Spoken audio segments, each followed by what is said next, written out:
हरे कृष्णा, राधे राधे। आप सभी का गीता क्लास में बहुत बहुत स्वागत है। ओम अज्ञानतिमिरन्धस्य ज्ञानञ्जनशलाकया चक्षुरुन्मिलितं येन तस्मै श्रीगुरुवे नमः। गुरुवे गौरचन्द्राय राधिकाय तदालय कृष्णाय कृष्णभक्ताय तद्भक्ताय नमो नमः। नमो विष्णुपादाय कृष्णपृष्ठाय भूतले श्रीमद्भक्तिवेदान्त नारायणीति नामिने। श्री कृष्ण लीला कथने सुदाक्षम औदार्य माधुरी गुण्य क्षुतम वरम वरेण्यं पुरुषं महन्तं नारायणं तं तस्सा नमामि। श्री चैतन्य मनोभीष्टं स्थापितं येन भूतले स्वयं रूप कदा मह्यं ददाति स्वपदान्तिकम्। आजानुलम्बितभुजो कनकावदातो संकीर्तनैकपित्रो कमलायताक्षो विशम्भरो द्विजवरो युगधरं पालो वन्दे जगत्प्रियकरो करुणावतारो। नमो महावदन्याय कृष्ण प्रेमप्रदायते कृष्णाय कृष्णचैतन्यनाम्ने गौरद्विषे नमः। हे कृष्ण करुणा सिंधो दीनबन्धो जगत्पते गोपेश गोपिका कान्त राधाकान्त नमस्तुते। तप्तकाञ्चन गौराङ्गी राधे वृन्दावनेश्वरी वृषभानुसुते देवी प्रणमामि हरिप्रिये। श्री कृष्ण चैतन्य प्रभु नित्यानंद श्री अद्वैत गदाधर शिवासादि गौर भक्त वृंद वाञ्छाकल्पतरुभ्यश्च कृपा सिन्धुभ्येव च पतितानां पावनेभ्यो वैष्णवेभ्यो नमो नमः। हरे कृष्ण कृष्ण कृष्ण हरे हरे, हरे राम राम राम हरे हरे। हरे कृष्ण कृष्ण कृष्ण हरे हरे, हरे राम राम राम हरे हरे। मैं सर्वप्रथम अपने परम आराध्यतम गुरुपाद पद्म नित्य लीला प्रविष्टो विष्णुपाद अष्टोत्तर शत श्री श्रीमद्भक्ति वेदांत नारायण गोसाई महाराज जी के श्री चरणों में अनंत कोटि दंडवत प्रणाम करती हूँ। तत्पश्चात समस्त रूपान गुरु परंपरा के चरणों में मेरा अनंत कोटि दंडवत प्रणाम। आप सभी को मेरा यथा योग्य दंडवत प्रणाम स्वीकारो। हरे कृष्णा। तो हम सभी श्रीमद् भगवद गीता के अध्ययन कर रहे हैं और हम छठे अध्याय में हैं और अभी तक हमने 37 श्लोक पूरे कर लिए थे। ठीक है, तो 37 श्लोक में अर्जुन भगवान से पूछ रहे थे कि उस योगी के विषय में पूछ रहे थे जो योग मार्ग पे चल तो पड़ा है लेकिन वो असफल हो गया है। उस असफल योगी की गति क्या है जो प्रारंभ में श्रद्धा पूर्वक आत्म साक्षात्कार की विधि ग्रहण करता है किंतु बाद में भौतिकता के कारण उसे विचलित हो जाता है और योग सिद्धि को प्राप्त नहीं कर पाता। तो भगवान ये प्रश्न पूछ रहे, अर्जुन जी पूछ रहे थे प्रश्न भगवान कृष्ण से। हम लेते हैं 38 श्लोक लेते हैं। कच्चिनो भय विभ्रष्टश्च छिन्ना भ्रम इव नश्यति अप्रतिष्ठो महाभावो विमूढ़ा ब्राह्मणपति। कश्चिनो भय विभ्रष्टश्च छिन्ना भ्रम इव नश्यति अप्रतिष्ठो महाभावो विमूढ़ो ब्राह्मणपति। तो अर्जुन कह रहे हैं यहाँ पे, हे महाबाहु कृष्ण, क्या ब्रह्म प्राप्ति के मार्ग में भ्रष्ट हुआ व्यक्ति आध्यात्मिक तथा भौतिक दोनों ही सफलताओं से च्युत नहीं होता और छिन्न भिन्न बादल की भांति विनष्ट नहीं हो जाता, जिसके फलस्वरूप उसके लिए किसी लोक में कोई स्थान नहीं रहता। तो अर्जुन का वही प्रश्न चल रहा है, पहले वाला ही, उसको और विस्तार से वो पूछे जा रहे हैं। उन्नति के दो मार्ग हैं। भौतिकतावादी व्यक्तियों की अध्यात्म में कोई रुचि नहीं होती, अतः वे आर्थिक विकास द्वारा भौतिक प्रगति में आध्यात्मिक रुचि लेते हैं या फिर समुचित कार्य द्वारा उच्चतर लोगों को प्राप्त करने में अधिक रुचि रखते हैं। देखो, दो तरह के लोग होते हैं ना, एक होते हैं भौतिकतावादी और एक होता है आध्यात्मिक, जो अध्यात्म की ओर बढ़ना चाहते हैं, यानी भगवान की ओर बढ़ना चाहते हैं। और एक होते हैं भौतिकतावादी लोग, वो होते हैं जो संसार में रहना चाहते हैं, संसार में ही प्रगति करना चाहते हैं, यानी माया में फंसे रहना चाहते हैं। तो जो लोग भौतिकतावादी होते हैं वो अपने आर्थिक विकास की ओर ज़्यादा ध्यान देते हैं, यानी आर्थिक विकास, यानी पैसे अधिक बढ़े उनके पास, जिससे कि वो और भौतिक सुख की प्राप्ति कर सके और इस संसार में आनंद कर सके और ज़्यादा इंजॉय कर सके। लेकिन आजकल तो ऐसा होता है, लेकिन पहले के टाइम पे इस तरह के लोग भी होते थे जो यानी कर्म कांड के जो वेदों में लिखा हुआ है ना, विधि विधान, उसका पालन करते थे। और वो उनका प्रयास रहता था कि इस लोक में नहीं, इस लोक में ना सही तो कोई बात नहीं, लेकिन मेरा मरने के बाद परलोक तो मेरा सुधर जाए। तो परलोक सुधारने के लिए वो क्या करते थे, वेदों में लिखा हुआ विधि विधान का पालन करते थे, यज्ञ यज्ञ करते थे, और जो भी कुछ प्रोसेस बताया गया उसको पालन करके वो चाहते थे कि उनके मरने के बाद उनको स्वर्ग की प्राप्ति हो और स्वर्ग में जाकर के वो खूब भोग कर पाएं। इस लोक में ना कर सके तो कोई ना, लेकिन मरने के बाद में उनको वो जो परलोक मिले, वहाँ वो स्वर्ग की प्राप्ति हो और वहाँ उनको अप्सराएं मिले, बहुत भौतिक सुख बहुत मिले। क्योंकि स्वर्ग में कहते हैं कि इस लोक से भी कई हजारों गुना ज़्यादा स्वर्ग वहाँ मिलता है। तो उनका ऐसा मानना है। तो वो लोग क्या प्रयास करते हैं, भौतिक सुख की कुछ मतलब इस लोक में रह करके परलोक सुधारने का प्रयास करते हैं, वहाँ पे भौतिक सुख की प्राप्ति हो उन्हें।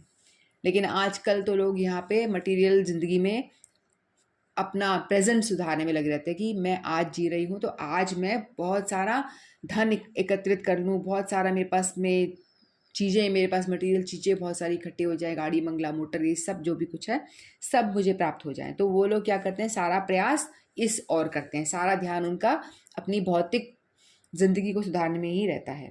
और दूसरे तरह के लोग होते हैं जो अपने आध्यात्मिक जीवन को सुधारना चाहते हैं, यानी स्पिरिचुअल लाइफ को अपना सुधारना चाहते हैं। यदि कोई अध्यात्म के मार्ग को चुनता है तो उसे सभी प्रकार के तथाकथित भौतिक सुखों से विरक्त होना पड़ता है।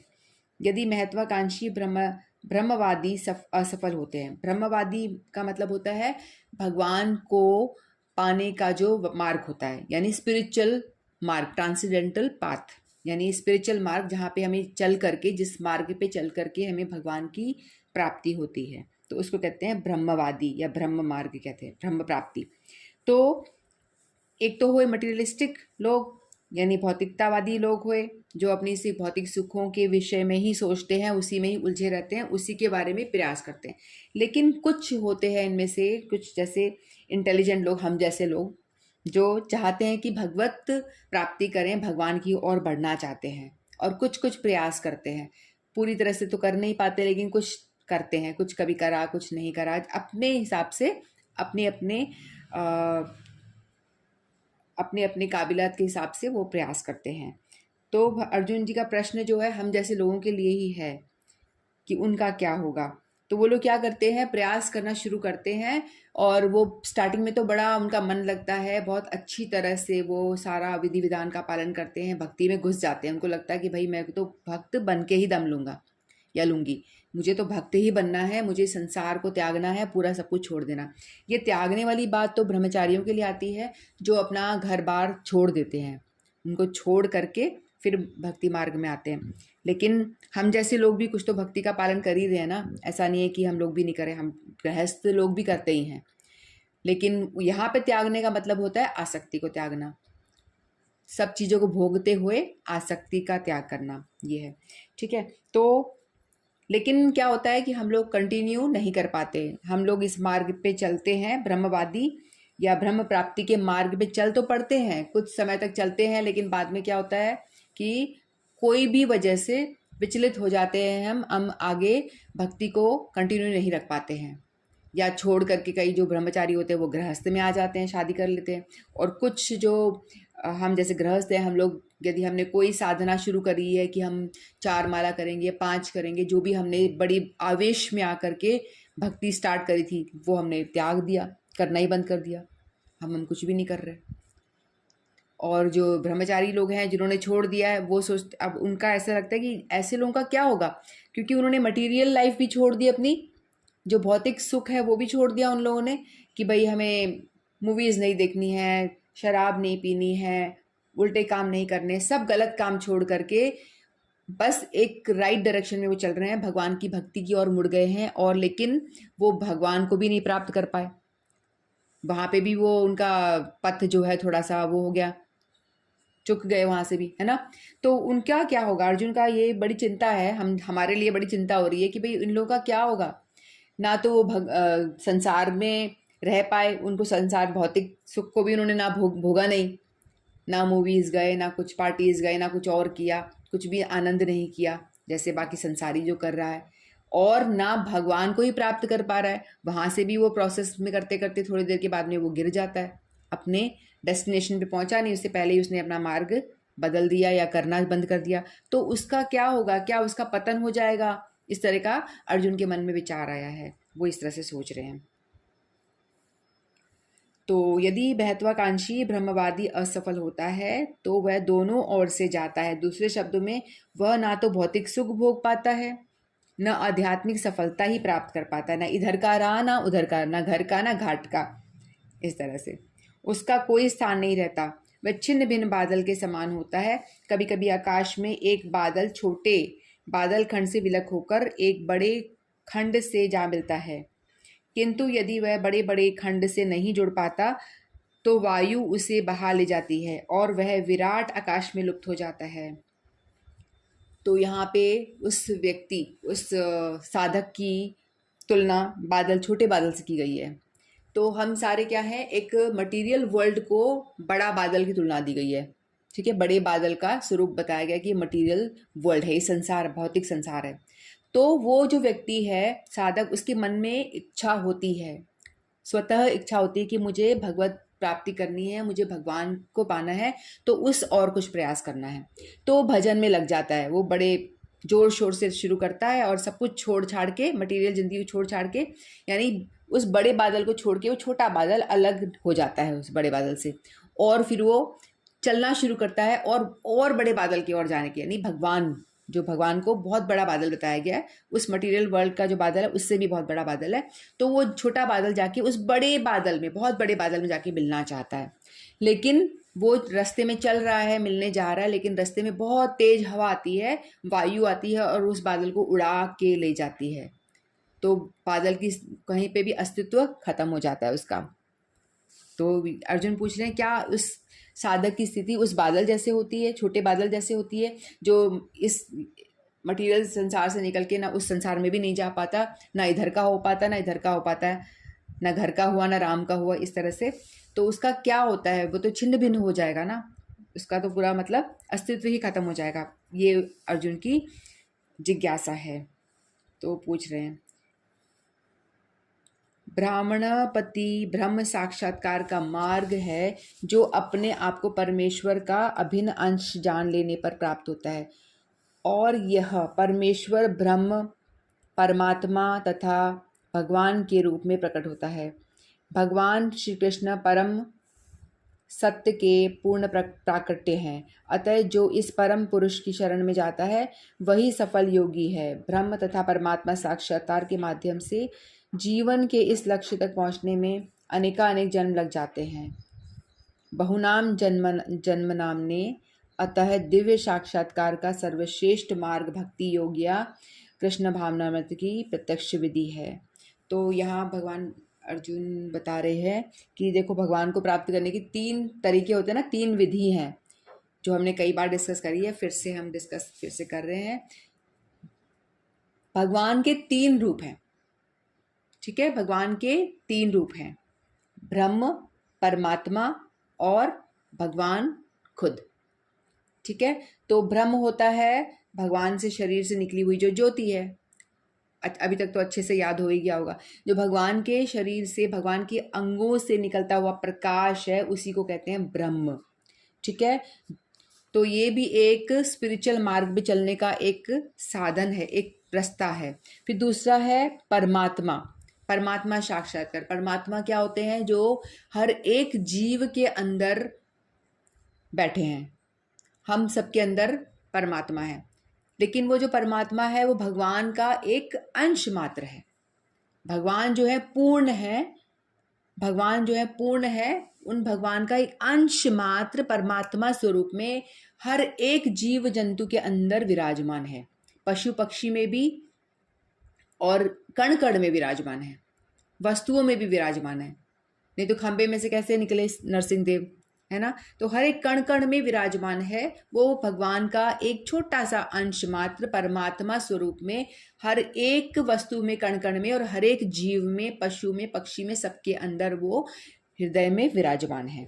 ठीक है। तो और तीसरा है भगवान स्वयं खुद, जो पूर्ण है, अपने आप में पूरे हैं, संपूर्ण है, उनका मतलब पूर्ण रूप है। ठीक है। तो ये भगवान को प्राप्त करने के 3 मार्ग हैं। ब्रह्म ज्योति को पाना, ब्रह्म ज्योति में लीन हो जाना, दूसरा परमात्मा रूप में अपने अंदर। जो ब्रह्म ज्योति की जो स्टडी करते हैं वो होते हैं ज्ञानी लोग, होते हैं जो ज्ञान मार्ग का अनुशीलन करते हैं, वो ज्ञानी। फिर दूसरे होते हैं जो परमात्मा की प्राप्ति करना चाहते हैं, वो है ध्यानी, अष्टांग योगी। अष्टांग योग का पालन करके क्या होता है, लास्ट में व्यक्ति अपने अंदर ध्यान करता है और अपने अंदर परमात्मा स्वरूप को वो महसूस करता है, देखता है ना। परमात्मा स्वरूप को अपने अंदर वो दर्शन करता है। तो ध्यानी, ज्ञानी ब्रह्मज्योति के को देखते हैं, ब्रह्मज्योति को पाना चाहते हैं, और ध्यानी परमात्मा को पाना चाहते हैं। लेकिन जो भक्त होता है वो टोटल पूर्ण रूप में भगवान को प्राप्त करना चाहता है। ठीक है। तो या तो ये रास्ते कह लो, या एक सीढ़ी कह सकते हैं हम, सीढ़ी, एक एक सीढ़ी चढ़ करके ऊपर उठते हैं। तो कुछ लोग होते हैं जिनको समझ नहीं आता, तो वो बेचारे ज्योति में अटके रह जाते हैं। ज्योति यानी बिल्कुल प्री प्राइमरी वाली स्टडी है, भगवान को प्राप्त करने की बहुत ही निचला स्टेज है, बहुत नीचा वाला स्टेज है।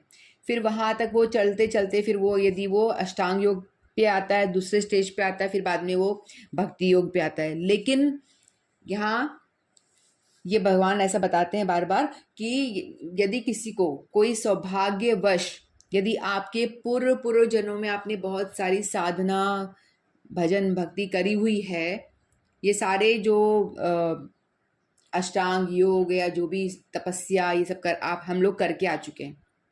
क्योंकि ऐसा भगवत गीता बताती है कि हम लोगों ने करी, पिछले जन्मों में हमने ये तपस्या वगैरह कर ली है, इसीलिए हम भक्ति मार्ग में चलने का प्रयास कर रहे हैं। तभी हम भगवान कृष्ण को भगवान रूप में देखना चाहते हैं। नहीं तो हम ब्रह्म ज्योति में अटक के रह जाते, या परमात्मा प्राप्ति के लिए हमको कितना, देखो इसमें अष्टांग योग करने के लिए हजारों साल करना पड़ता है। ऐसा नहीं है कि 1-2 साल में, कुछ महीनों में हो गया, नहीं नहीं, हजारों साल आपको साधना, तपस्या करनी होती, ध्यान करना होता है, तब कहीं जाके आपको सिर्फ परमात्मा की हल्की सी झलक मिलती है। तो हम लोगों के पास में तो इतना लाइफ ही नहीं है, इतना लाइफ स्पैन ही नहीं है हमारा। हम तो फटाफट ही 50, 60, 70 इतनी तो उम्र होती है, तो पता नहीं कब कौन चला जाए। तो इसलिए ये सब हमारे लिए प्रैक्टिकल भी नहीं है, ना हमारी इतनी उम्र है। ठीक है। तो फिर भी लोग ये करते हैं जिनको ऐसा संग नहीं मिलता। यदि हमको भक्तों का संग मिल रहा है तो ये बहुत बड़ी बात है, क्योंकि आपने पिछले जन्मों में आपने बहुत सारी ऐसी सुकृतियाँ इकट्ठी करी हुई है जिससे कि आप अपने भक्ति को आगे कर सको। तो हम लोग क्या कर रहे हैं, जो भक्ति मार्ग पे चलते हैं वो डायरेक्ट मतलब भगवान की पूजा करते हैं, ब्रह्म की नहीं करते, परमात्मा की नहीं करते, डायरेक्ट भगवान जो पूर्ण है, संपूर्ण रूप में है, उनकी पूजा करते हैं। तो हमें पता चल गया, हम किसी पूजा करनी भी बहुत बड़ी बात है ना, कि किसकी करनी है, लोगों को पता ही नहीं चल पाता है। लोग बाग अटके रह जाते हैं देवी देवताओं में, इधर उधर। तो ठीक है, सब बढ़िया है, सब अच्छा है, लेकिन भगवत गीता के अनुसार भगवत गीता बताती है कि जो पूर्ण भगवान है, भगवान खुद कहते हैं ना कि मैं ही भगवान हूँ। आगे चैप्टर्स आएंगे उसमें भगवान बताएंगे, खुद ही बता रहे हैं कि मैं ही भगवान हूँ, मैं ही हूँ जो हूँ। इस तरह से भगवान अपने बारे में बताएंगे। तो इसीलिए हमको भगवान की वाणी पे विश्वास रखना चाहिए। भगवत गीता भगवान के मुख से निकले हुए शब्द हैं जिनको हमें संपूर्ण विश्वास करना चाहिए। भगवान कह रहे हैं कि मैं भगवान हूँ, तो हमें मान लेना चाहिए कि भगवान कृष्ण ही है। हमें उन्हीं के और पूरी शरणागत होनी चाहिए, और कहीं नहीं। ठीक है। तो भगवान को ही हमें वो करना चाहिए, और पूर्ण रूप से भगवान कृष्ण की ही भक्ति करनी चाहिए। ठीक है। तो एक वाक्य सुनाती हूँ। एक बार प्रभुपाद जी थे, तो उनको एक व्यक्ति आता है और आके बोलता है कि महाराज जी, आपने सब भौतिक सुख त्याग दिया है, आपने कुछ भी नहीं करा, कुछ आनंद नहीं किया, ना मूवीज़ देखी, ना पार्टीज करी, ना बढ़िया खाया, ना नॉन वेज खाया, मतलब कुछ भी नहीं करा, आपने सब त्याग दिया। और अंत में जाकर के आपको मालूम पड़े कि भाई भगवान तो है ही नहीं, कृष्ण नाम का कोई व्यक्ति ही नहीं था, कोई भगवान ऐसा कुछ था ही नहीं, और जो कुछ है ये संसार ही है यहीं पे, और आपने तो मिस कर दिया पूरा का पूरा, कुछ आनंद ही नहीं करा, भौतिक सुख आपने प्राप्त ही नहीं करा।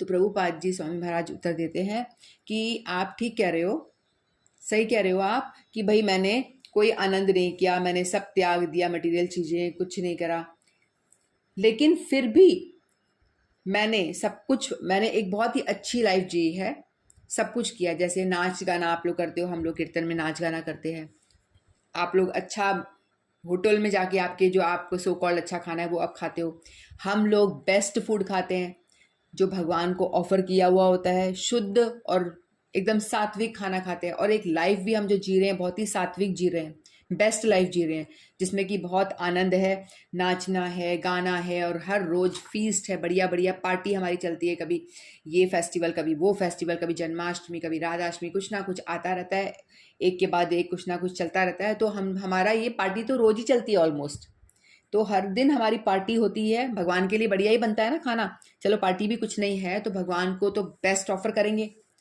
भगवान के लिए बढ़िया खाना बनाया जाता है, एकदम बढ़िया से बढ़िया मील बनती है, 2-3 टाइम बनती है, तो वो सब हम पाते हैं। तो मैंने तो फिर भी कुछ भी मिस नहीं करा, बढ़िया प्रसाद पाया, बढ़िया पार्टी के सब कुछ किया मैंने, तो कुछ फिर भी मैंने बहुत अच्छी लाइफ जी है। लेकिन तुम्हें किसी ने बताया, तुम्हें मरने के बाद पता चला अरे भाई भगवान तो है, तो तुम्हारा क्या होगा, तुम बताओ। तो प्रभुपाद जी ने उल्टा पूछा, भाई मैंने तो मेरी जिंदगी भौतिकतावादी मटेरियल जिंदगी को छोड़ करके भी बहुत ही अच्छी जी है, बड़ी एक फर्स्ट क्लास लाइफ जी है, लेकिन तुम्हारा क्या होगा, तुमने तो भगवान को तो छोड़ ही दिया, अध्यात्म के बारे में तुमने कुछ सोचा ही नहीं, भगवान को प्रसन्न करने के लिए कुछ भी नहीं करा, सिर्फ अपने लिए जो किया अपने लिए, तो तुम्हारा क्या होगा, तुम बताओ। तो तुम तो नरक में जाओगे ना सीधे के सीधे। तो कहने का मतलब ये है कि भक्ति मार्ग में कोई चलता है तो उसका कभी भी कोई नुकसान नहीं होता, उसको हमेशा फायदा ही होता है। ठीक है, नेक्स्ट श्लोक लेते हैं। एतन्मे संशयं कृष्ण छेतुम अर्हसि शेषता, त्वदन्ये संशया यस्य छेता न हि उपपद्यते। एतन्मे संशयं कृष्ण छेतुम अर्हसि अशेषता, त्वदन्ये संशया यस्य छेता न ही उपपद्यते। तो फिर से अर्जुन ही कह रहे हैं, इससे पहले अर्जुन ने महाबाहु बोला, कृष्ण को महाबाहु कह के संबोधन किया इसमें 38 श्लोक में। पहले कृष्ण अर्जुन को कहते हैं ना महाबाहु, उनको बताते हैं कि तू बड़ा स्ट्रांग है, तेरे बाहें मजबूत हैं, तू कर सकता है, अपनी इंद्रियों को संयम, मन को संयमित कर सकता है, इस तरह से भगवान मोटिवेट करने के लिए अर्जुन को महाबाहु कहते हैं। लेकिन यहाँ इस श्लोक में अर्जुन कृष्ण को महाबाहु कहते हैं, वो बोलते हैं कि मेरा जो है संशय, ये मेरा जो मेरे मन में उठा है विचार, इसका कोई और व्यक्ति नहीं है जो इसको पूरा कर सके, संशय की दूरी, मतलब संशय को मेरा नाश कर सके। तो आप महाबाहु, आप शक्तिशाली हो, आप ही सर्वश्रेष्ठ हो, प्लीज आप मेरा ये जो अंदर संशय हुआ इसका निवारण करें। इस तरह से भगवान अर्जुन संबोधित करते हैं। ठीक है, तो अर्जुन कह रहे हैं, हे कृष्ण, यही मेरा संदेह है और मैं आपसे इसे पूर्णतया दूर करने की प्रार्थना कर रहा हूँ। आपके अतिरिक्त अन्य कोई ऐसा नहीं है जो इस संदेह को नष्ट कर सके। कृष्ण भूत वर्तमान भविष्य के जानने वाले हैं। भगवत गीता के आरंभ में भगवान ने कहा कि सारे जीव व्यष्टि रूप में भूतकाल में विद्यमान थे, इस समय विद्यमान है और भव बंधन से मुक्त होने पर भविष्य में भी व्यष्टि रूप में बने रहेंगे। इस प्रकार उन्होंने व्यष्टि जीव के भविष्य विषयक प्रश्न का स्पष्टीकरण कर दिया। अब अर्जुन असफल योगियों के भविष्य के विषय में जानना चाहता है। तो अर्जुन यहाँ भगवान को कह रहे हैं कि भाई मेरी जो संशय मेरे मन में उत्पन्न हुआ है, इसका निवारण आपके अलावा कोई नहीं कर सकता। ठीक है, अर्जुन जो है भगवान का मित्र है, भगवान अर्जुन के मित्र हैं। पहले वो सखा भाव में थे स्टार्टिंग में, लेकिन बाद में जब उनको लगा कि मेरे बहुत सारे संशय है और मैं कुछ समझ नहीं पा रहा हूँ, मैं बहुत ही मोहित हो चुका हूँ, भ्रमित हो चुका हूँ, तो उन्होंने भगवान को सरेंडर किया। भगवान को कहा था ना उन्होंने कि मैं आपका शिष्यत्व स्वीकार करता हूँ, आप मेरे गुरु बन जाओ और मुझे प्लीज़ बताओ। तो भगवान ने क्या बताया था कि ये शरीर जो है, हम सारे जो है आत्मा हैं। हम अपने आप को शरीर से इंट्रोड्यूस करते हैं, शरीर से हम जानते हैं कि ये व्यक्ति है, इसका नाम ये है, ये यहाँ इसका जन्म हुआ, इस तरह से हम जानते हैं। लेकिन आप सभी आत्माएं हो, तो आप अपने गुरुवर्ग का किसी का भी नाश नहीं हो सकता, किसी की भी बॉडी नष्ट हो सकती है, लेकिन आप इनको मार नहीं सकते, क्योंकि इनकी आत्मा तो हमेशा इटर्नल है, ये नहीं मरती। नैनम छिंदन्ति शस्त्राणि नैनम दहति पावक न चैनम कलेदयन्ति आपो न शोष्यति मारुतः। कि आत्मा को ना कोई अग्नि जला सकती है, ना हवा सुखा सकती है, ना तलवार शस्त्रों से इसे काटा जा सकता है ना, ना जल बहा सकती है, मतलब कुछ भी नहीं हो सकता, इसका कोई कुछ नहीं बिगाड़ सकता इस आत्मा का। और हालांकि आत्मा जो है बहुत ही छोटी सी है, जो हम अपनी आंखों से देख नहीं सकते। जो बाल का आगे वाला हिस्सा है ना, उसका यदि आप एक सिंगल बाल को पकड़ो, उसका आगे वाला टिप है, उसको आप 1000 टाइम डिवाइड करो, उतनी हमारी आत्मा है। तो हमारा जो ये शरीर चलता फिरता हमें दिख रहा है ना, सिर्फ वो उतनी सी करंट, उतना सा करंट हमारे अंदर आया है भगवान का, जरा सा करंट का टुकड़ा, जरा सा कह लो करंट का पार्ट, उसी से ही हम चल रहे हैं और उछल रहे हैं और अभिमान कर रहे हैं कि मैं ही हूं जो हूं। तो सोच लो आपकी औकात कितनी है। हमारी औकात एक बाल के आगे वाले टिप के 1000 टाइम डिवाइड करने के बाद जो बचता है ना, उतनी आपकी औकात है, हमारी औकात है। तो हमें समझना चाहिए कि हम कुछ भी नहीं है, शून्य हैं। इतनी सी औकात है हमारी, और इतना हमारे अंदर अभिमान भरा है, मैं ये कर लूंगा, मैं वो कर लूंगी, मैं वो, ऐसे करके हम लड़ते रहते ना। तो हमको अपनी औकात समझनी चाहिए कि हमारी औकात इतनी सी है, कुछ भी नहीं है। वो जरा सा जो स्पार्क है वो निकल गया तो कर लो तुम अपनी औकात पूरी, पड़े रह जाओगे यहीं पे, कुछ भी नहीं है तुम्हारा। ठीक है, ये शरीर तुम्हारा धरा का धरा रह जाएगा, क्योंकि ये तो वैसे ही नश्वर है, कुछ भी नहीं है। सिर्फ वो आत्मा भगवान का जरा सा स्पार्क हमारे अंदर है, जो हमको चला फिरा रहा है, हमको बढ़ा रहा है, छोटे से बड़ा कर रहा है। ठीक है, तो भगवान ने पहले अर्जुन का संशय दूर किया था कि तू युद्ध कर, क्योंकि करते ही आ रहे हैं ना, पहले से भी युद्ध तो स्टार्ट ही नहीं करा भगवान अर्जुन ने, तो संशय पहले दूर ये किया था कि भाई हम सभी आत्माएं हैं, कोई किसी को मार नहीं सकता, तुम्हारे पितामह भी नहीं मरेंगे, ये जितने भी लोग हैं सैनिक, कोई भी नहीं मरेगा, इनकी आत्मा पहले भी थी, आज भी है, आगे भी रहेगी। तो मैं भी आज हूं, पहले भी थी, आगे भी रहूंगी, चाहे मेरा शरीर नष्ट हो जाए। तो भगवान ने ये ज्ञान दिया था अर्जुन को। अब अर्जुन कह रहे हैं कि भाई तुम मुझे इस बारे में भी बताओ, क्योंकि आप ही हो हे महाभाऊ, आप ही हो बलशाली, आप ही हो समस्त सबके कर्ता धर्ता, इस सृष्टि के बनाने वाले आप ही हो, तो आप ही मेरे संशय का निवारण करिए, अन्यथा कोई और इस संसार में या इस ब्रह्मांड में कोई भी ऐसा व्यक्ति या देवी देवता कोई नहीं है जो मेरे संशय का निवारण कर सके। इसीलिए मैं आपके फिर से शरणागत होता हूँ, आप मेरे संशय को दूर करो। तो इस तरह से अर्जुन पूछ रहे हैं। वृष्टि जीव के भविष्य विषयक प्रश्न का स्पष्टीकरण कर दिया है। अब अर्जुन असफल योगियों के भविष्य के विषय में जानना चाहता है। कोई ना तो कृष्ण के समान है, न ही उनसे बड़ा, तथा कथित बड़े से बड़े ऋषि तथा दार्शनिक जो प्रकृति के कृपा पर निर्भर हैं, निश्चय ही उनकी समता नहीं कर सकते। तो यहाँ बता रहे हैं भगवान के विषय में कि भगवान से बड़ा कोई भी नहीं है, चाहे वो कितने ही बड़े ऋषि मुनि क्यों ना हो, या कोई बड़ा ही दार्शनिक क्यों ना हो, या प्रकृति हो, कोई भी क्यों ना हो, लेकिन निश्चय ही वो भगवान का समता नहीं कर सकता, भगवान के समान कोई भी नहीं है। अतः समस्त संदेहों का पूरा पूरा उत्तर पाने के लिए कृष्ण का निर्णय अंतिम तथा पूर्ण है, क्योंकि वे भूत वर्तमान तथा भविष्य के ज्ञाता हैं, किंतु उन्हें कोई नहीं जानता। कृष्ण तथा कृष्ण भावनामविद व्यक्ति ही जान सकते हैं कि कौन क्या है। तो यहाँ अर्जुन बता रहे हैं कि कोई भी भगवान की समता नहीं कर सकता, तो मैं ऐसा कोई नहीं पाता हूँ ऐसा कि जो मेरे संशय का निवारण कर सके, ना भूतकाल में, ना वर्तमान में, ना भविष्य में। आप हो जो सब कुछ जानते हो हर एक जीव का, मेरा भी, आपका भी, हर एक जीव का भूतकाल भी जानते हो आप। तो पहले क्या बनी थी, मैं क्या थी, सुअर थी, गधा थी, लड़की थी, आदमी थी, राजा थी, रानी थी, ब्रह्मा भी हो सकती हूँ, ब्रह्मा थी, इंद्र थी, ये भी बन सकते हैं हम लोग। तो ये थी, क्या थी, ये मेरे बारे में, आपके बारे में, एक एक जीव के बारे में, पशु पक्षी के बारे में भगवान जानते हैं कि ये पहले क्या था, आज क्या है, और आगे क्या बनने वाला है। और आज जो ये कष्ट भोग रहा है, क्यों भोग रहा है। हमारे पास, हमें कभी कष्ट आता है तो हम सोच भी नहीं पाते कि मेरे साथ क्यों हुआ। कोई अनायास बीमार हो जाता है तो सोचता है मेरे साथ क्यों हुआ, मैं क्यों बीमार हो गई, मैंने तो कोई गलत काम भी नहीं करे, मैं तो अपना बहुत अच्छे से जीवन जी रही हूँ, मैंने तो कोई बुरा नहीं करा, तो मेरे साथ ये बीमारी या मेरे साथ ये एक्सीडेंट क्यों हो गया। तो हमें तो नहीं पता, लेकिन भगवान को पता है, भाई तू पिछले जन्म में तूने ये वाला पाप किया है, तूने इस व्यक्ति को परेशान करा है, इसके साथ तूने गलत किया है, इसीलिए तेरे साथ ये एक्सीडेंट हुआ है। होना तो था तेरे साथ बहुत बड़ा कुछ, लेकिन मैंने तेरे को बहुत हल्का सा देके छोड़ दिया है। कभी कभी हम चलते चलते जोर से पत्थर की ठोकर लगी, हम गिर जाते हैं, तो ये ऐसे ही नहीं, अनायास ही नहीं गिर जाते हम लोग, हम सोचे कि भाई गिर गए, लेकिन भगवान हमारा कोई ना कोई कर्म जो होता है उसको काट रहे होते हैं।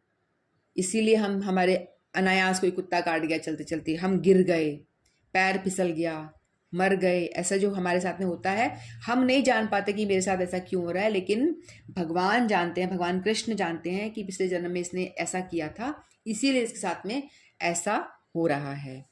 ठीक है, तो भगवान सभी चीज़ों के जानने वाले हैं, सभी चीज़ों के बारे में वो जानते हैं। एक छोटी सी कथा सुनाती हूँ। एक बार धृतराष्ट्र के 100 पुत्र है ना, धृतराष्ट्र के 100 पुत्र होते हैं, तो वो भगवान कृष्ण से पूछते हैं कि भाई ऐसा मैंने क्या किया था पिछले जन्म में कि मुझे मेरे 100 पुत्रों को मरते हुए देखना पड़ा और मैं आज तक जीवित हूँ, ऐसा मैंने क्या किया था। तो भगवान कृष्ण बताते हैं कि 50 जन्म पूर्व, धृतराष्ट्र को तो पता नहीं, उसको तो लग रहा है कि मैंने क्या किया, मेरे और इतने सारे पुत्र मेरे आंखों के सामने मर गए। तो कृष्ण भगवान कहते हैं कि मैं जानता हूँ, मैं बताता हूँ। तो उन्होंने बताया कि 50 जन्मों पूर्व तुम एक शिकारी थे और तुम शिकार करने के लिए जंगल में जाते हो, तो वहाँ पर एक चिड़िया को आप पकड़ने की कोशिश करते हो, उसको मारने की कोशिश करते हो, लेकिन वो चिड़िया आपके हाथ नहीं आती और वो उड़ जाती है। तो तुम्हें बड़ा ही गुस्सा आता है, तो तुम गुस्से में आकर के चिड़िया के नेस्ट में देखते हो, तो उसमें उसके 100 अंडे पड़े होते हैं। तो आपने क्या करा, उन 100 अंडों के मतलब मार दिया आपने, और 100 अंडों को फोड़ दिया, इस तरह से फोड़ दिया। तो इसीलिए फिर, तो उसने बोला ठीक है, तो मैंने 100 अंडे फोड़े, इसलिए मेरे साथ में ऐसा हुआ, इसलिए मेरे बच्चे भी 100 बच्चे मरे, लेकिन वो अगले जन्म में ही तो कर देते, इतना टाइम क्यों लगाया। 50 जन्म पूर्व की बात आप कर रहे हो, तो नेक्स्ट जन्म में मेरे को ये सजा मिल जानी चाहिए थी, 50 जन्म क्यों। तो भगवान कृष्ण बोलते हैं कि भाई आपको 100 बेटे होने चाहिए, बेटे के लिए आपके पास इतना पुण्य भी तो होना चाहिए।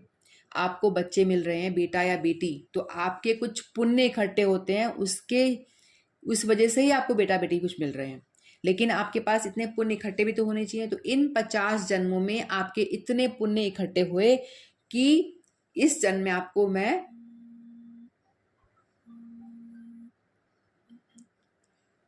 कॉल आ रहा था, तो इस जन्म में आपको मैं 100 बेटे दे सकूं, तो इतने पुण्य इकट्ठे नहीं थे, इसलिए 50 जन्म लगे।